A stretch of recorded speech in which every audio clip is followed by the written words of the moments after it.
यह कहानी एक छोटे से गांव की है जो घने जंगलों से घिरा हुआ था। गांव का नाम था बसंतपुर। गांव के लोगों के बीच एक भयानक कहानी प्रचलित थी, सरकटे का आतंक।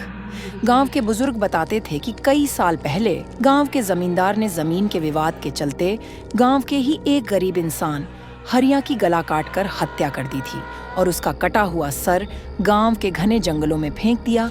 तब से उसकी आत्मा गांव और जंगलों में भटक रही है अपने सिर की खोज में।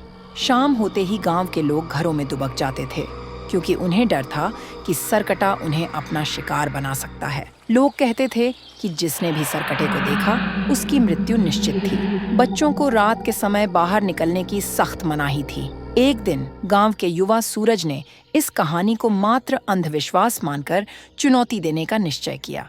उसने अपने दोस्तों से कहा, मैं आज रात उस सरकटे की सच्चाई का पता लगाऊंगा। दोस्तों ने उसे रोकने की कोशिश की, लेकिन सूरज अपने इरादे पर अड़ा रहा। रात होते ही सूरज अपने साथ एक मशाल लेकर जंगल की ओर चल पड़ा। जंगल में घना अंधेरा था और हवा में सिहरन थी।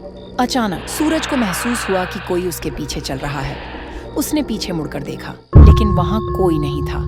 डर के मारे उसका दिल तेजी से धड़कने लगा, फिर भी उसने साहस नहीं छोड़ा। जंगल के बीचों बीच पहुंचते ही सूरज ने देखा कि उसके सामने एक धुंधली परछाई उभर रही है। वह परछाई धीरे धीरे स्पष्ट होती गई और सूरज की नजर उस सरकटी आत्मा पर पड़ी। अचानक तेज हवाएं बहने लगीं और जंगल के पेड़ जोर जोर से हिलने लगे और एक अंधेरा सा छा गया। तभी अचानक उस सरकटे ने भयानक रूप ले लिया और उसके हाथ में एक कटा हुआ सर था जो कि खून से भरा था। तभी उस सरकटे की भयानक चीख से सूरज को अजीब सा लगने लगा और उसने खुद का ही गला दबाना शुरू कर दिया और देखते ही देखते उसका चेहरा खून से लथपथ हो गया और सूरज की दर्द भरी चीख उस घने जंगल में गूंज उठी। फिर अचानक सब शांत सा हो गया। अगली सुबह गांव वालों को सूरज का कटा हुआ सर गांव के एक पेड़ पर लटका मिला। इसके बाद बसंतपुर में सरकटे का खौफ और भी बढ़ गया। आखिर कैसे होगा इस सरकटे का अंत? देखिए इस कहानी के अगले भाग में, सरकटे का आतंक।